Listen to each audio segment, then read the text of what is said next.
in a flash of lightning in the dark of night, the part of part second, the chapter second, called Offering and Purification.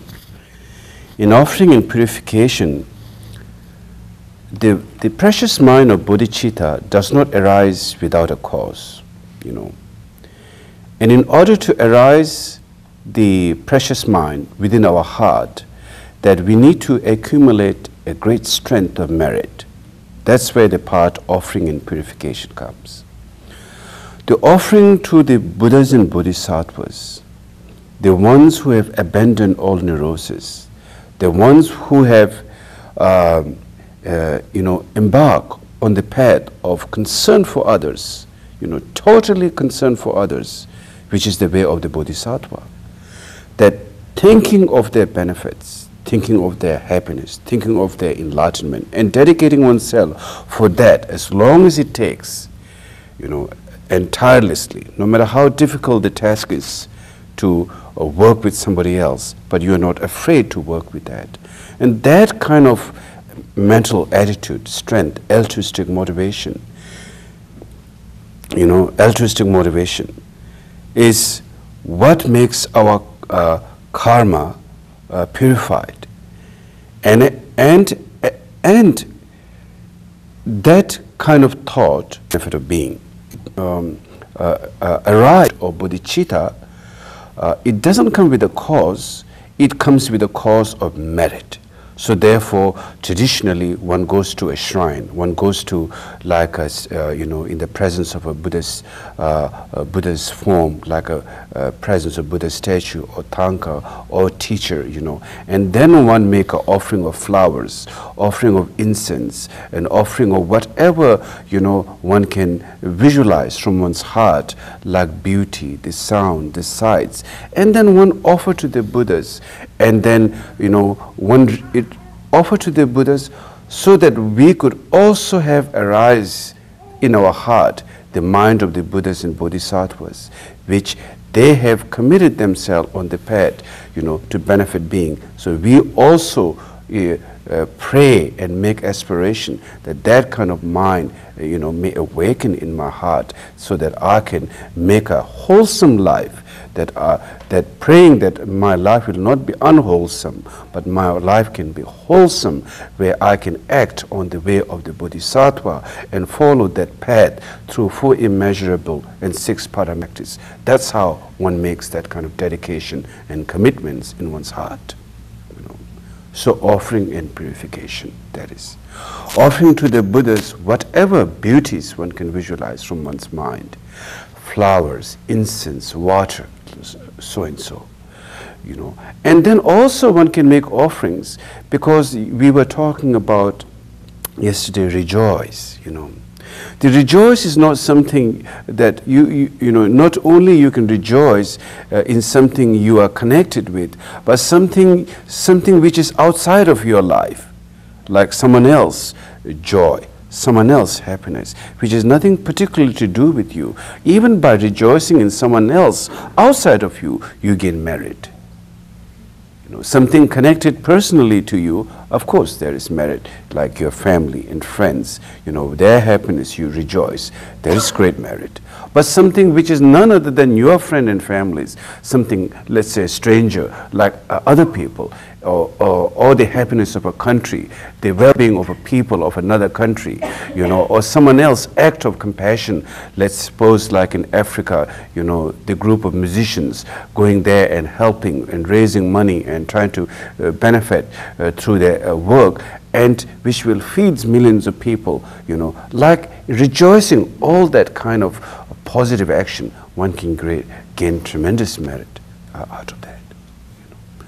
So even in offering, there is an offering which you own and offering which you don't own. Offering which you own is your personal wealth, that you make offering according to what you can afford and according to what you feel like. But offering which you don't possess, like you go to a supermarket and then you notice all the flowers, and then you can just offer the flowers to the Buddhas. And you offer the flowers to the Buddhas so that the owner and the, all beings may achieve enlightenment and happiness by offering that to the Buddhas.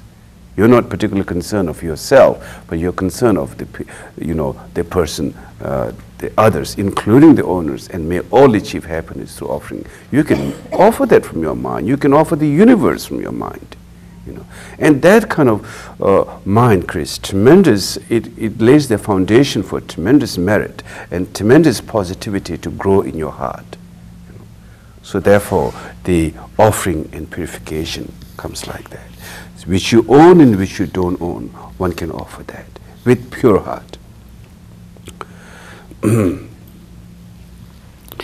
through that, then, and by offering, then one gains merit.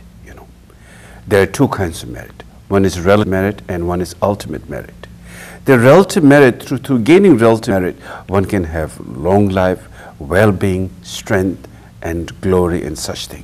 That's the effect of relative merit. As well as being reborn as a human being, that's relative merit. Not only reborn as a human being, but have all the leisurely condition, the condition that you're connected with the Dharma, that you're connected with the thought of compassion, that you're not fallen into a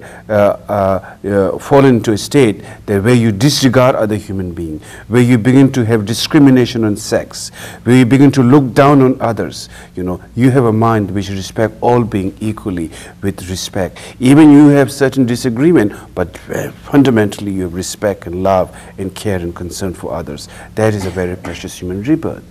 Because not every human being has that kind of thought. And they don't act on that, they don't have thought like that, and it's very difficult to keep that level of sanity and to grow like that. So what is the cause not to become discrepancy, or disabled, have that kind of discrimination, have looking down, not only looking down and have discrimination, but like having a sense of arrogance on top of that. That kind of negativity which one would plant is a lack of merit. When the merit is strong, you don't end up in the wrong place. That's the thing. When your merit is strong, it takes you to the right place. You have the right thought. Even there are little difficulties happens, but it will always get you back to the right place, because you have the strength, your compassion, your concern, your love, and that's what is the healing, and that's what is like the magnetizing or for all the good and for all the great to grow in your life. So merit is extremely important. After all, pain and pleasure, everything is a question of merit. Definitely, I think, in one way, to be born in America is great merit in one way. It's a merit, but not totally in some way, because there are so many people, those who are engaged in negative thoughts and negative action, those people are deprived of, merit also. It's merit to be born in a free country, but it takes a stronger merit to be compassionate. It requires much stronger merit to be that. Though everyone is equal to have the opportunity in this big field of America to grow freedom. But then some chooses a positive path and some chooses a negative path. Even nobody really wish to choose a negative path intentionally, And those who do harm to others, do negative things to others, they also don't think they are particularly doing it. And if they realize they are doing it, at some point they could stop it. But the thing is, they don't really think they're doing it. Whatever the karma is. Sometimes people have to go through that. But the thing is, when a person engage in a negative path and a negative karma, then the result is suffering, not only in this lifetime, but also in the future. So therefore, it requires tremendous merit. Like merit is like is an energy. Merit is an energy which takes you and makes you grow on that field, that which makes your life very strong and powerful and rich. And without merit, then once the merit begins to lose, then we get attracted to negative things. When the merit is strong, we get attracted to the positive qualities. Because merit transcends the poverty mentality. There could be some, very rich people too, but they could still have poverty mentality. And sometimes the wealth seems to be harming certain people than benefiting certain people. And sometimes there are people who don't have much wealth, material wealth, but very satisfied and very happy and very content with life. Karma is just like, hard to describe. Some have merit to gain it, to enjoy it. Some have merit to enjoy it, even they don't have much. It's hard, it's a phenomenal thing, If you look into the life, it's just like hard to describe the question of merit is. And then, some feel so rich and so their whole life is in peace. There is inner peace and joy, and they feel so content. And after all, finally, who are we going to trust? The inner satisfaction, inner peace, or seems to have wealth and not really feeling content with that. The internal is more powerful, because that's what really makes your life wholesome. So merit, when you have strong merit, your mind is, you're in a situation, a condition which makes you feel no fear in life. It empowers you with the strength, however you are. And of course there could be some level of fear until you get totally enlightened. The fear is not going to go no matter how to anyone. As long as one is born in samsara, there will always be a certain level of fear, certain level of dissatisfaction. It happens to the rich, to the poor, to the humans, to the non-humans, to everyone, regardless of sex, regardless of one's status, regardless of who one is. Always a sense of dissatisfaction, always a sense of not knowing, always a sense of, bewilderment. That is the nature of samsara, the power of ignorance. But when we have a lot of merit, even ignorance is there, but at least it puts you in a state, a condition in your life experience, which makes you go beyond the, so many mental poverty and, so many levels of poverty, and it gives you, able to open up, able to share, and able to just being there freely. And things happens to you in the right way. That is the power of merit. There is tremendous power. What the positive karma is about, bodhicitta is about, relative compassion is about. There's truth in that, and it's flawless in that truth. Any kind of good things, we try to do through your action, whether, cleaning a shrine room, not thinking, oh, this is like I have to do, but with delight, this is where everyone will come to hear the Dharma, and they will learn to purify their negativities. They will learn how to increase their merit. And so doing with delight and trying to create the proper clean environment, that also is a tremendous merit. Trying to help someone who has no food to eat, that's a tremendous merit. Any kind of action and thought which will benefit someone is tremendous merit.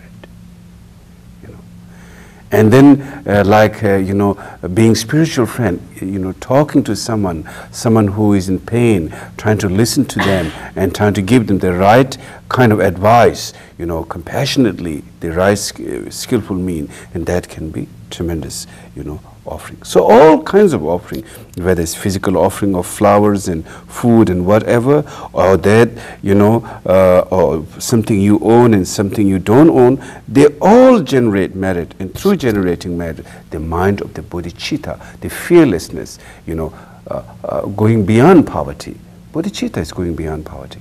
You can't have that kind of mind if you have so much fear and mentality of poverty. When you go beyond that kind of mentality of poverty, then you can feel that you feel comfortable to open up yourself, that you can share with everyone.